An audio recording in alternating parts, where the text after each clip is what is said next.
오늘 주시는 하나님 말씀은 에베소서 2장 19절부터 22절까지의 말씀입니다. 자리에 일어나셔서 함께 하나님 주시는 말씀 받도록 하겠습니다.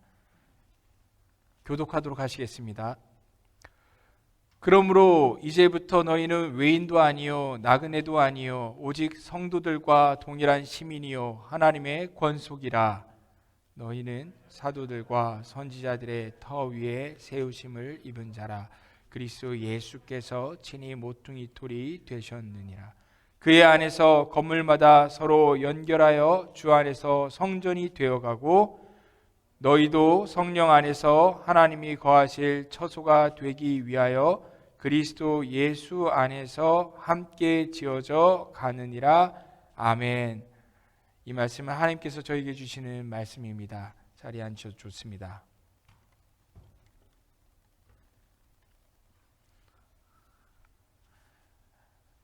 우리는 함께 지금 위 에클레시아라는 주제로 우리 수련회, 겨울 수련회를 함께 하고 있습니다. 수련회를 함께 할 교회가 있다는 것, 우리 공동체가 있다는 것 정말 너무 감사한 일입니다. 제가 지난 시간들 저는 청년 때 어떤 교회들을 거쳐왔는지를 한번 생각해 봤습니다. 저는 주일학교를 검정고시로 패스한 사람이라서 제 첫 교회의 기억은 20살 때부터밖에 없어서 청년 때의 기억이 저의 첫 교회 시간들의 기억들이더라고요. 제가 처음 다녔던 경기도 광주의 시골 교회는 아주 작은 개척교회였습니다. 당시 그 교회는 번듯한 건물도 하나 없었고 사람도 얼마 되지 않았습니다. 제가 청년 회장을 졸지에 초신자 때부터 맡게 되었는데 그 정도로 비슷한 나이 또래 청년들이 4-5명 정도 겨우 있을까 말까한 그런 작은 교회였습니다. 그러다 보니 좋게 말하면 가족같이 지지고 볶는 그런 공동체였고 나쁘게 말하면 좁은 우물 속에 그런 우리들만의 리그가 계속된다는 그런 모습이 저의 마음을 늘 아쉽게 했습니다. 반면 제가 캠퍼스에서 경험하는 페러처치는 또 다른 모습이었습니다. CCC라는 선교단체의 활동을 하면서 같은 동네 사람들로 구성된 어떤 지역교회와는 달리 지역이나 어떤 교파, 어떤 신앙 유무까지도 너무 다양한 배경의 사람들이 선교회라는 이름으로 함께하는 것을 경험하게 되면서 저는 새로운 교회의 형태를 경험할 수 있었습니다. 한 번 만나면 지역교회 사람들은 어쩌면 평생 같이 신앙생활을 할 수도 있는데 그에 반해서 이런 캠퍼스의 선교단체들은 졸업이란 이름으로 정든 이들을 떠나보내고 또 새로운 이들을 입학이라는 이름으로 맞이하곤 했습니다. 복음의 순수한 마음을 품은 그런 또래들을 만나서 함께 훈련받을 수 있는 장점도 있었지만 그런 무게중심이 되어주는 어른도 없고 전문성이 있는 어떤 신학이 결여되어 있다 보니까 그 아마추어리즘이 가진 어떤 위험성이 늘 아쉬운 마음이었습니다. 그 다음 제가 속했던 교회는 한 신도시에서 가장 큰 대형 교회였습니다. 첫 교회 목사님의 소개로 가게 된 교회였는데 저는 그 대형 교회에서 그런 큰 교회가 가지는 장점들을 많이 경험할 수 있었습니다. 대학생부터 아주 만원의 직장인들까지 다양한 수백 명의 청년들을 만나고 교제하는 그런 즐거움이 있었습니다. 넓고 안락한 교회의 어떤 시설과 다양하고 유익한 양육 프로그램들의 도움을 받기도 했습니다. 하지만 그런 대형화에 필연적으로 뒤따르는 어떤 교회 안에서의 성도들 사이의 그 익명성이 더 깊은 교제로 나아가는 데 저의 요소가 된다는 것도 깨닫고 그리고 크다고 다 좋은 것만도 아니구나라는 경험들도 하게 됐습니다.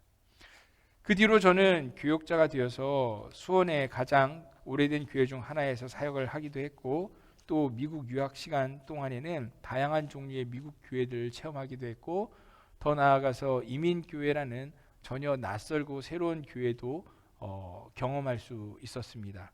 그리고 한국으로 다시 돌아온 저는 우리 대한민국에서 가장 오래된 우리 교단의 어머니 같은 이 승동교회에 도달하게 되었죠. 저의 지난 그 교회를 거쳐왔던 순례의 길을 되돌아볼 때 저는 두 가지 결론에 도달하게 되었습니다. 첫 번째는 이 세상에는 정말 완벽한 교회가 없구나. 두 번째는 그렇지만 교회만이 희망이구나. 인류 역사를 통틀어서 우리만큼이나 소비지상주의 시대를 살고 있는 사람들이 어디 있을까요?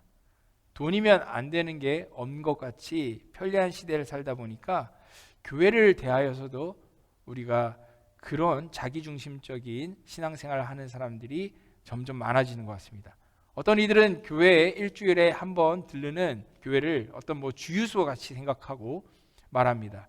저 좀 가득 채워주세요. 일주일 동안 살아갈 수 있도록. 또 어떤 이들은 교회를 어떤 극장처럼 생각하며 요구합니다. 저 좀 감동시켜 주세요. 어떤 이들은 교회를 무슨 약국처럼 생각합니다. 저 좀 힘들고 고통받는데 저 좀 달래주세요. 위로해 주세요. 이런 기대와 요구들이 거절당하거나 어떤 기대에 못 미치게 될 때에 사람들은 교회를 향해서 불평을 하기 시작합니다. 심지어 교회를 손가락질하고 막 욕하기까지 합니다. 이런 모습들은 이 시대의 사람들이 얼마나 정말 하나님을 믿는다는 성도들마저도 자기중심적으로 변해가고 있는지를 보여준다 할 수 있습니다. 하지만 성경이 말씀하는 교회가 존재하는 그 이유는 결코 그런 것이 아닙니다. 교회가 존재하는 이유는 따로 있습니다. 사도 바울은 고린도전서 2장 27절에 너희는 그리스도의 몸이요 지체의 각 부분이다 라고 말씀합니다. 또 오늘 이 에베소서 앞에 있는 1장 23절 말씀에서는 교회는 그의 몸이니 만물 안에서 만물을 충만하게 하시는 이의 충만함이니라 라고도 말씀합니다. 두 말씀 모두 유사한 의미를 담고 있습니다. 즉 교회가 존재하는 이유라는 것은 머리 대신 그 예수 그리스도의 다스림을 받으면서 그분이 원하시는 것을 이 땅에서 실천하고 실행하는 바로 예수님의 몸이라는 사실입니다. 다른 말로 하자면 교회를 위해서 혹은 우리를 위해서 예수 그리스도가 존재하는 것이 아니라 예수 그리스도를 위해서 교회가 그리고 우리들이 존재하고 있다라는 것입니다. 우리 중에 자기 몸이 약하고 병들어 있기를 원하는 사람이 어디 있겠습니까? 당연히 예수님께서도 어떠시겠습니까? 그분의 몸된 교회가 늘 건강하고 정상적이고 활력이 넘치기를 원하시겠죠. 그런데 우리가 실제 경험하고 있는 이 땅의 교회들의 상태는 어떻습니까? 우리가 생각했을 때 모든 교회가 예수님께 힘이 되어드리고 있습니까? 모든 교회가 예수님의 자랑거리가 되고 있습니까? 꼭 그렇지 않은 것 같습니다. 그럼 여러분은 어떠십니까? 예수님만 그러신 게 아니라 여러분들도 혹시 예수 그리스도의 몸된 교회를 향하여서 마음속에 실망감을 느끼시는 분이 계십니까? 특별히 교회 생활 하시면서 마음에 상처받으시고 좌절하신 적이 있으십니까? 더 나아가서 이 교회 포기하고 싶다 하는 그런 한숨을 지어보신 적이 있으십니까? 그렇다면 오늘 메시지는 그런 분을 위한 메시지입니다. 오늘 설교를 잘 귀담아 들어주시면 예수님께서 바로 나를 예수 그리스도의 몸 그 어디에 어떤 역할로 두시든지 간에 우리가 어떤 도전을 만나든지 교회를 향하여서 불필요한 실망을 하지 않게 될 것입니다. 더 나아가서 저처럼 오직 그럼에도 불구하고 교회만이 이 땅에 정말 유일한 소망이라는 것을 동의하게 되실 것입니다.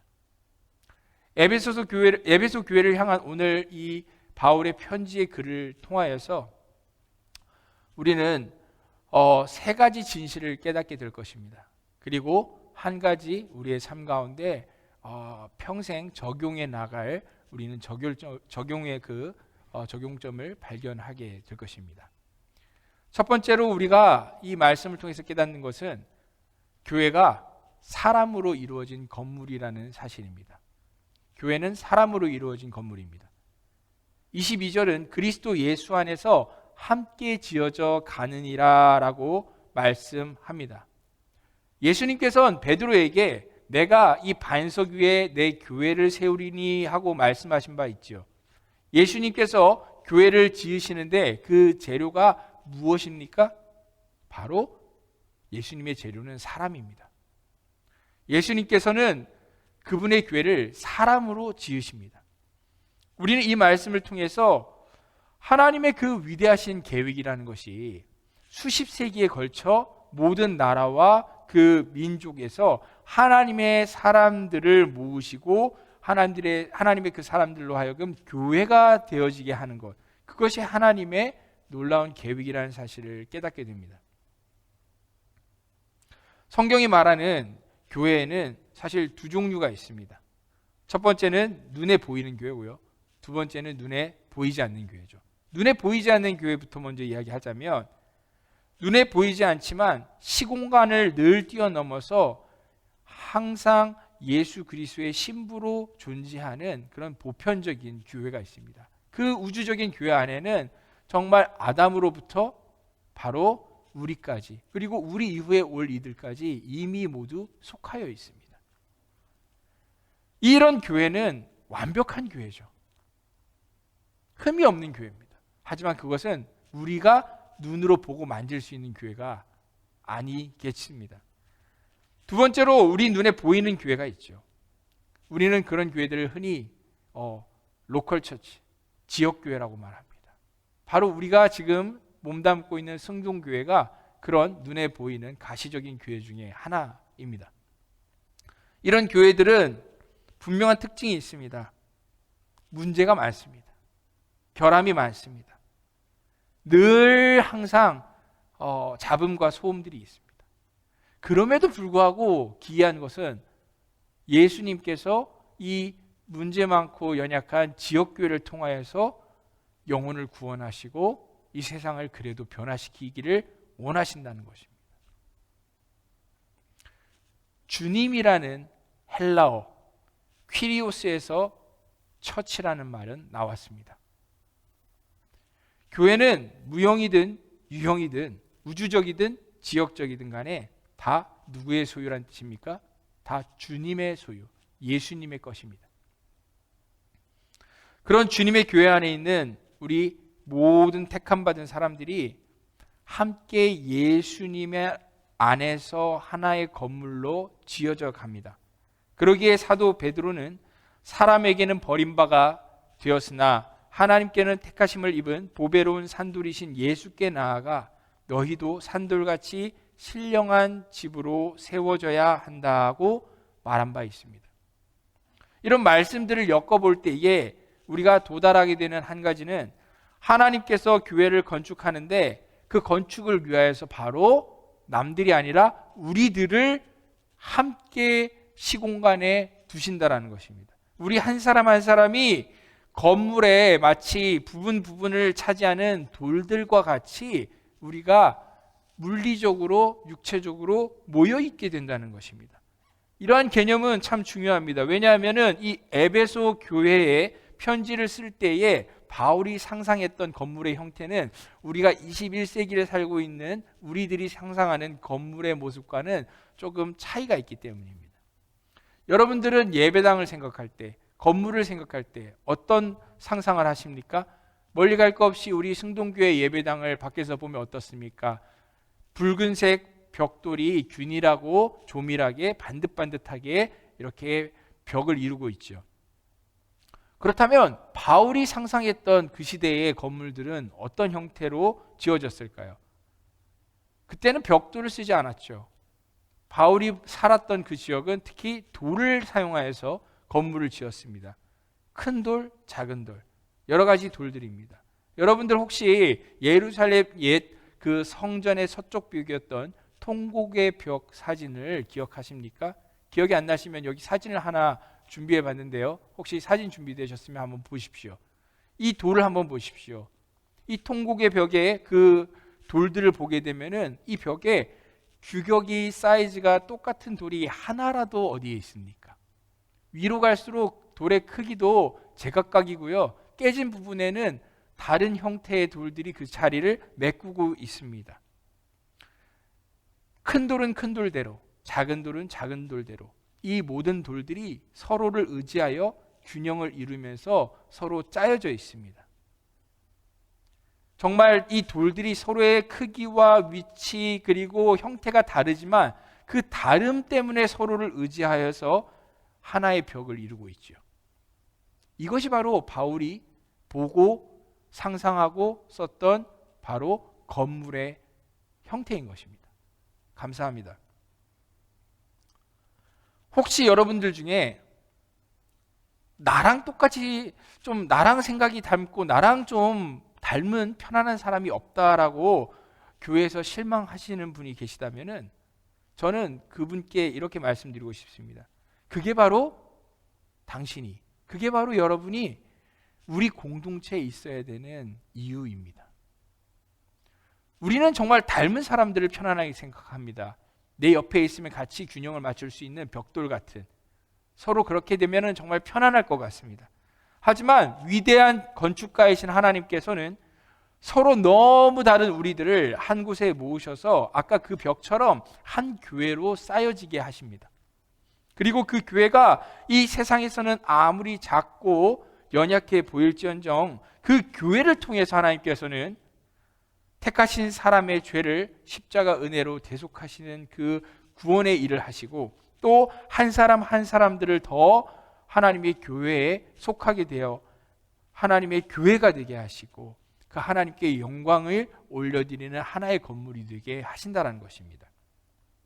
다시 한번 제가 말씀드리는 것은 하나님께서 우리를 모습이 다르지만 그 모습이 다른 우리들을 하나하나 모으셔서 하나의 교회라는 건물로 지어가고 있다는 것을 기억하시기 바랍니다.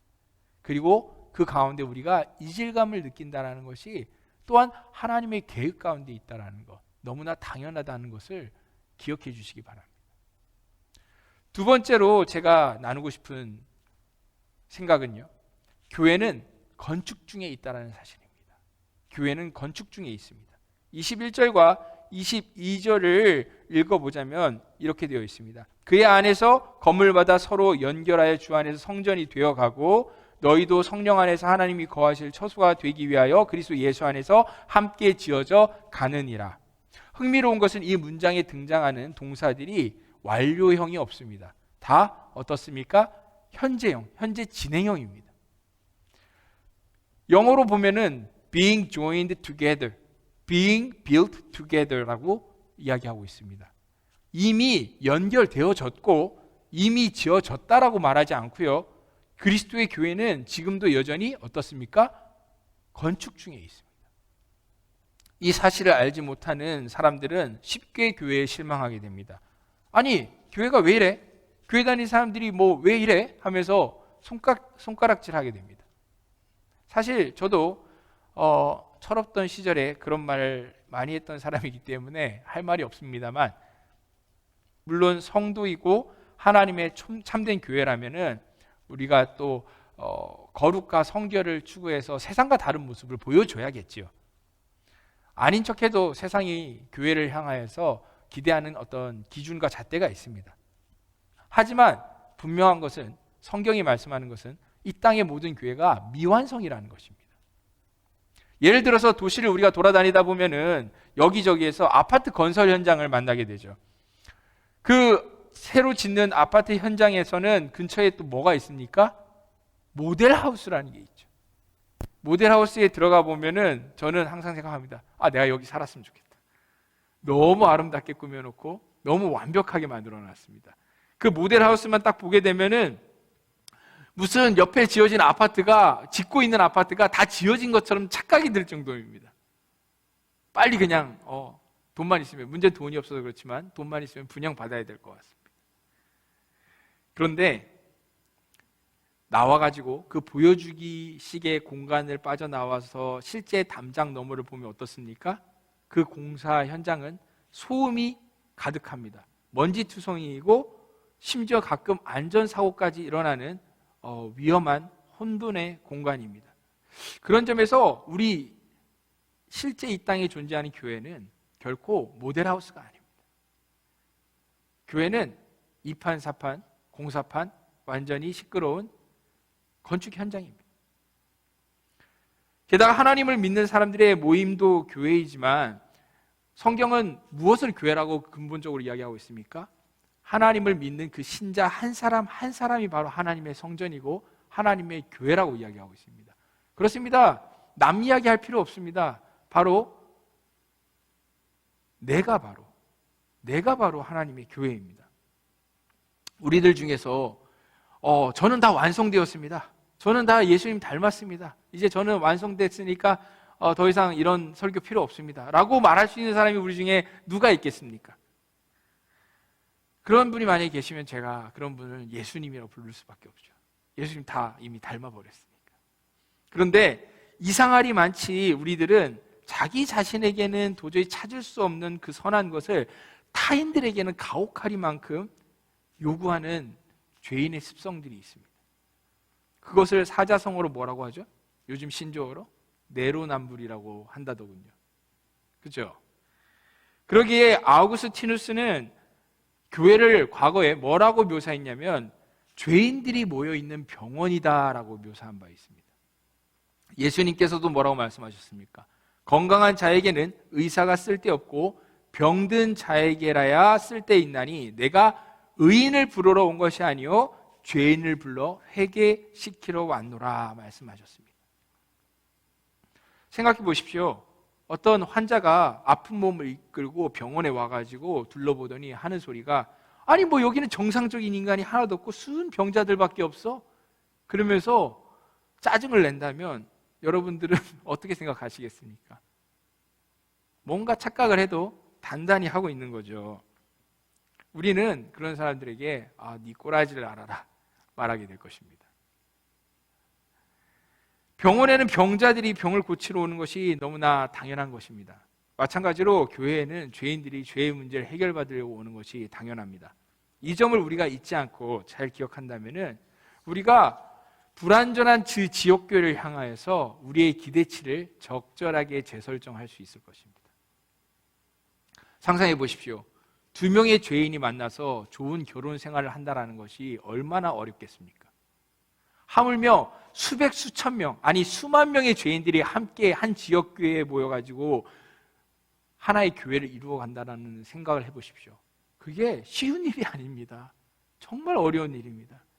이런 이성적인 판단에 근거해서 우리가 교회를 향하여서 좀 적절한 기대를 품어야 되고, 그리고 우리가 적절한 정말 성경적인 관점으로 교회를 바라보아야 됩니다. 나 스스로가 미완성이라는 것, 그리고 나로 인해서 남이 아니라 바로 나 때문에 우리 교회의 완성도가 떨어지고 있다는 사실을 직시할 수 있을 때에 우리는 조용히 겸손하게 입을 다물게 됩니다. 우리는 이 시간 이렇게 한번 말해봐야 되겠습니다. 한번 따라해 보십시오. 내가 바로, 좀 크게 해보십시오. 내가 바로 우리 교회의 구멍이다, 블랙홀이다. 맞습니다.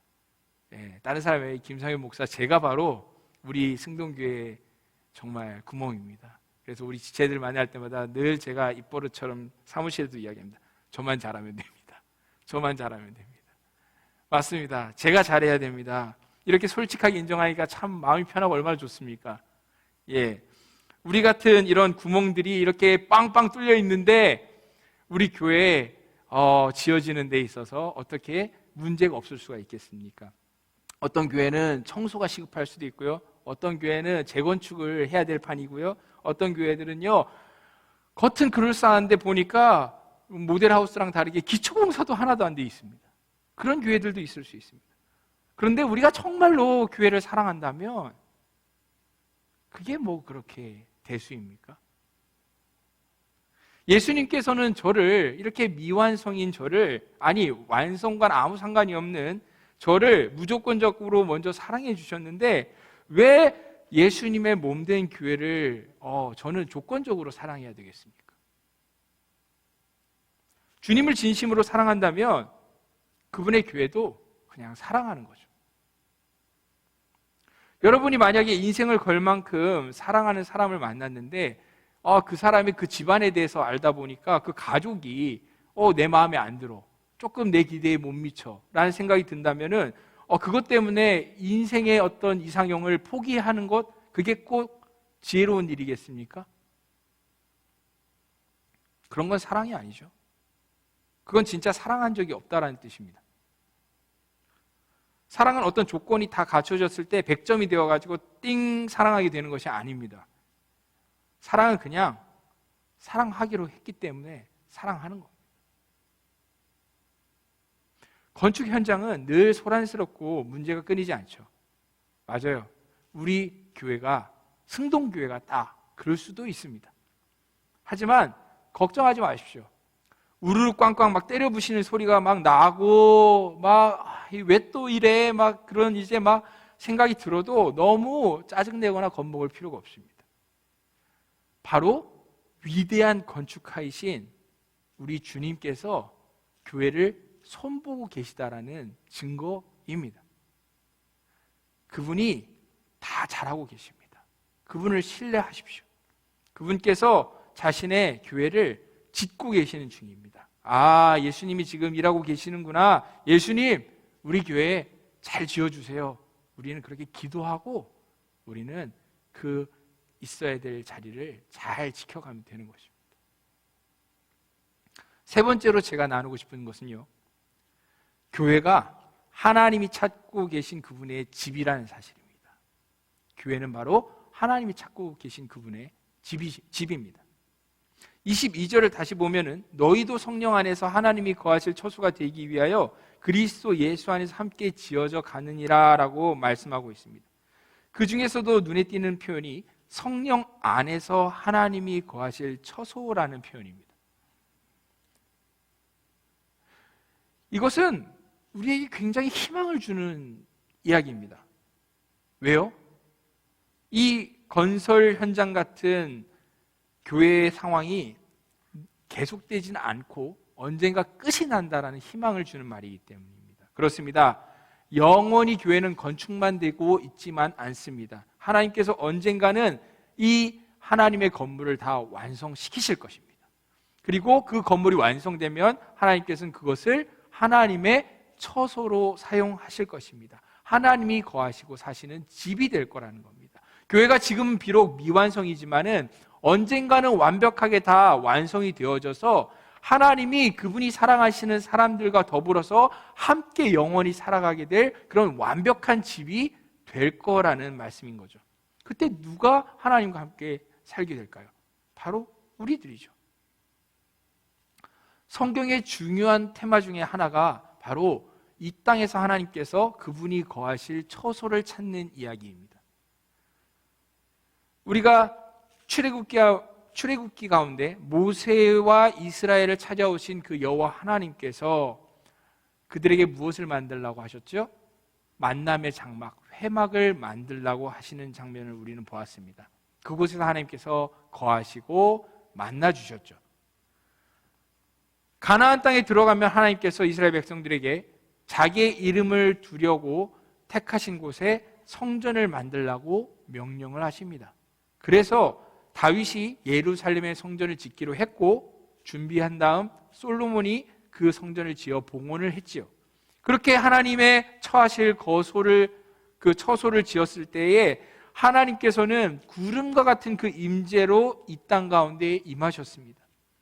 하지만 하나님의 그 임하심을 본 이후에 그 이스라엘은 점점 하나님보다 헛된 것들을 사랑하고 우상들을 섬기기 시작합니다.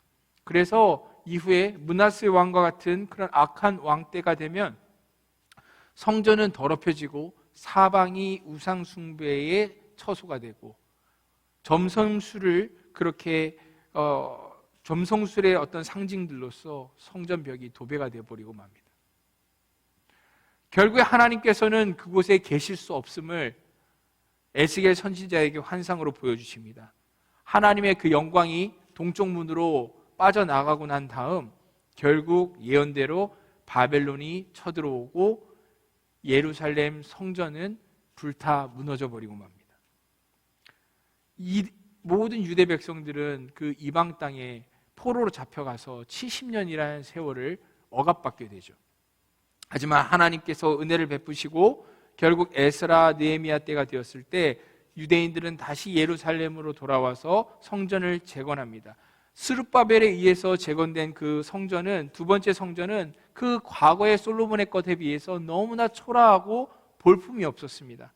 그 모습을 보니까 유대 백성들의 그 마음 가운데에는 성전을 향한 그 열정이 식어지기 시작합니다.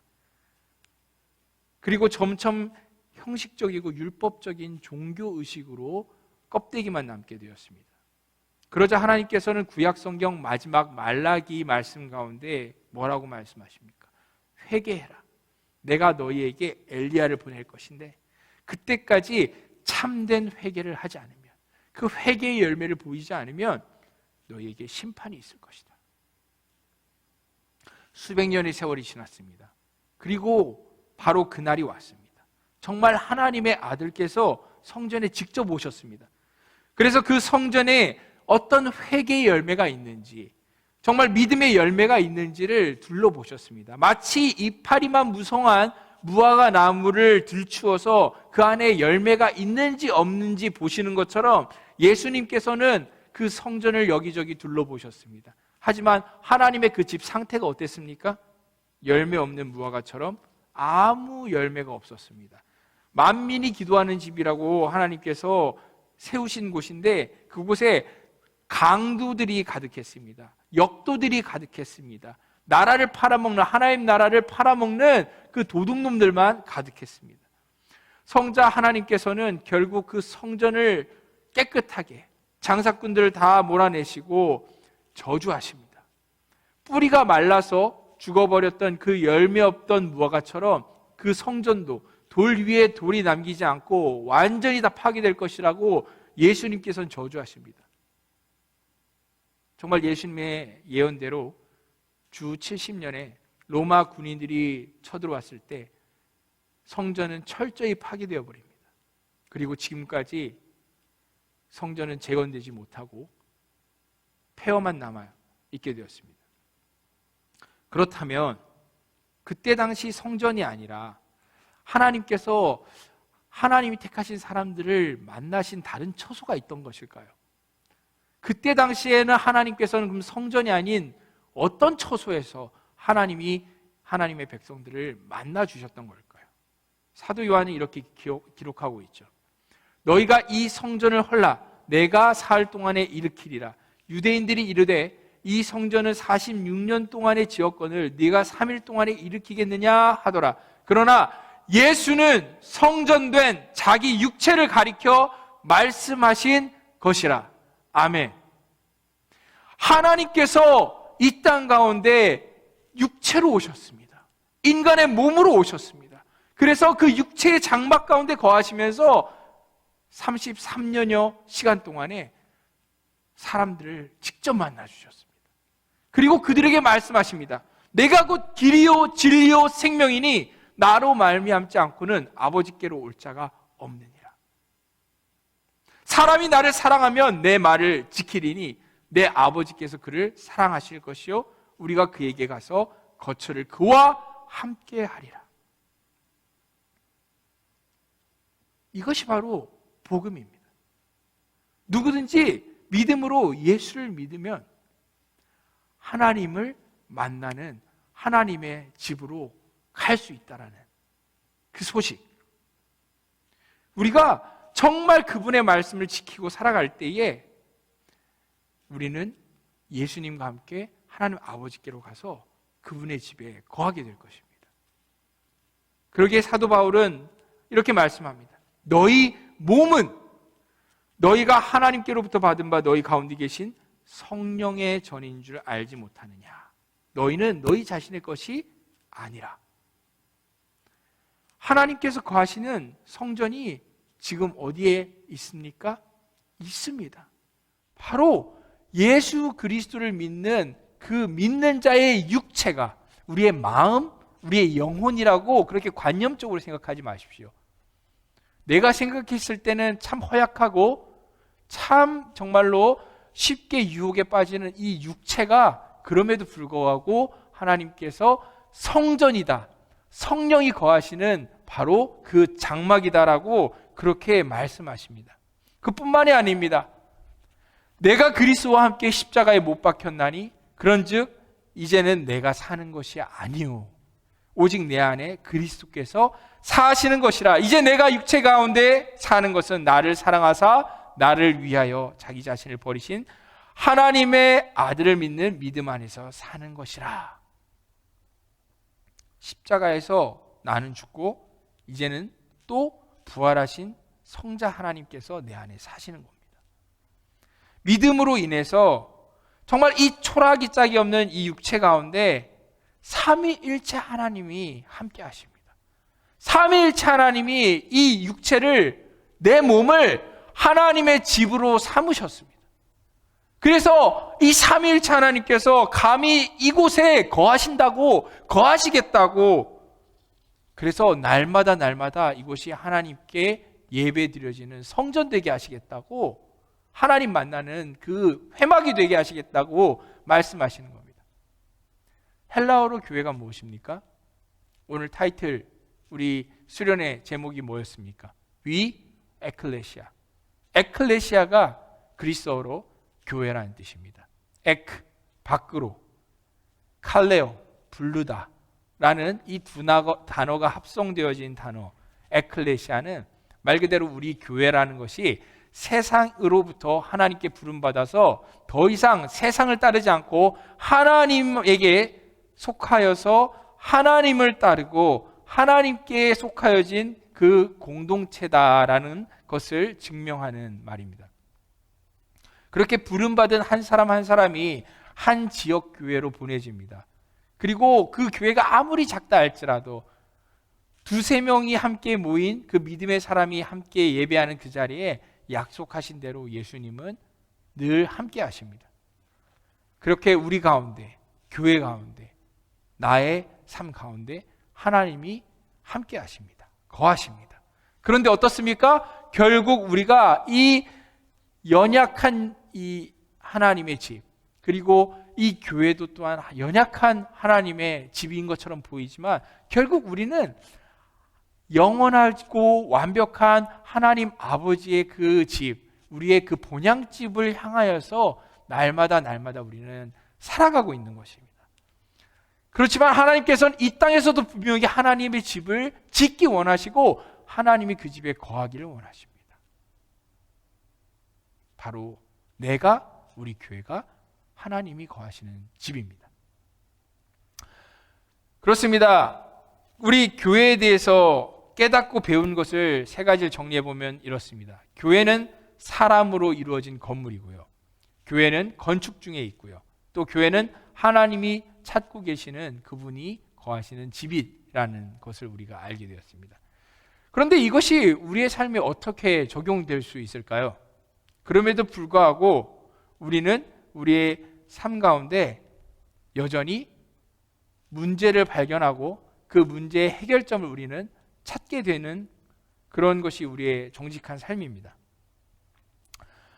하나님께서 지으신 공동체는 성경에 두 가지밖에 없습니다. 첫째는 가정이고요. 두 번째는 교회입니다. 이 가정과 교회 이 두 가지의 공통점은요, 하나님께서 우리에게 주셨지만 실상은 더 이상 이야기할 필요가 없을 정도로 둘 다 불완전한 공동체라는 것입니다. 한 가지 공통점이 있다면 이 두 공동체에서는 끊임없이 마찰이 발생됩니다. 소리가 나옵니다. 하나님께서는 택하신 그 이들의 모서리를 깎아가서 하나님이 원하시는 그런 석재가 되게 하기 위해서 돌과 돌을, 사람과 사람을 끊임없이 부딪히게 만드십니다. 그렇게 다듬어진 석재만 가지고 하나님께서는 하나님의 집을 지으십니다.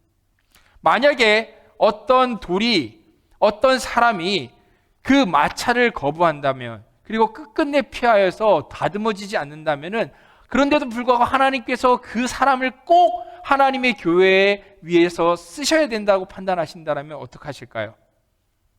하나님의 강한 팔로 억지로 잡아 끄시겠죠. 그리고 끌로 깎으시겠죠. 그것도 안 되면 정으로 쪼아버리시겠죠. 그것도 안 되면 망치로 때려서 깨버리시겠죠. 결국엔 하나님이 원하신다면 그 돌을 하나님이 원하시는 모양으로 결국엔 만들어내고야 만드십니다. 그 과정이 결코 편안할 수가 없죠.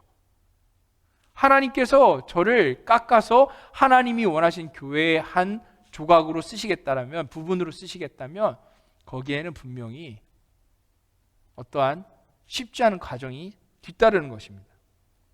심지어 하나님께서는 그 돌을 깎는데, 어떤 인생을 깎는데 놀랍게도 철이 철을 날카롭게 하는 것처럼 돌로 돌을 깎으십니다. 사람으로 사람을 깎으십니다. 꼭 내가 피하고 싶은 사람을 내 곁에 꼭 같은 공동체에 두십니다. 가족 안에서도 그렇게 마찰이 있고요. 교회 안에서는 더더욱 그런 마찰이 생깁니다.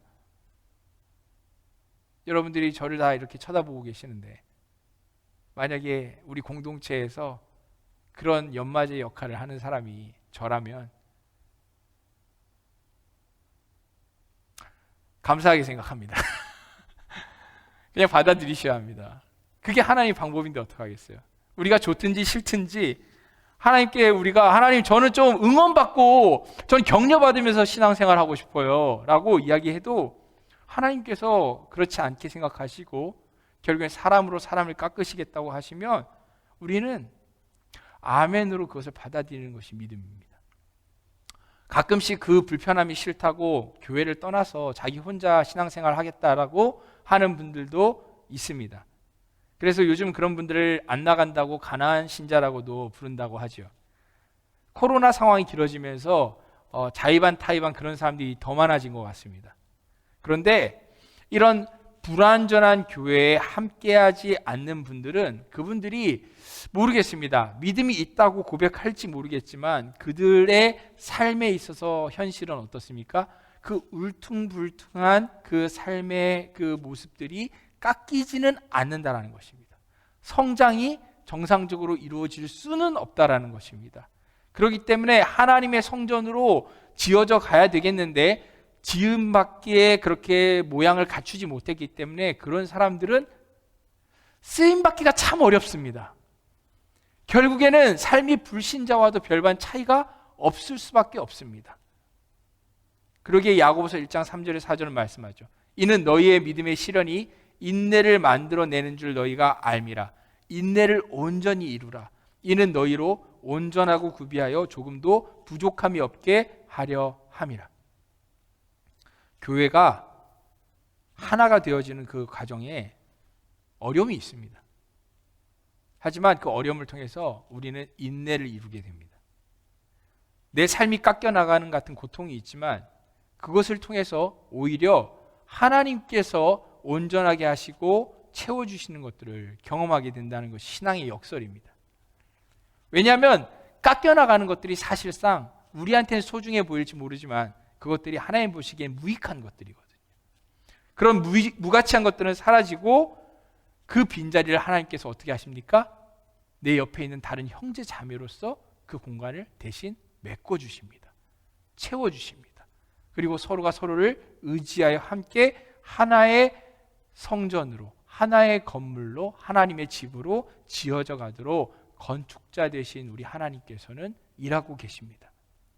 여러분, 만약에 여러분들이 둘러봤는데 주변에 완벽하게 보이는 교회가 있다면 절대 가시면 안 됩니다.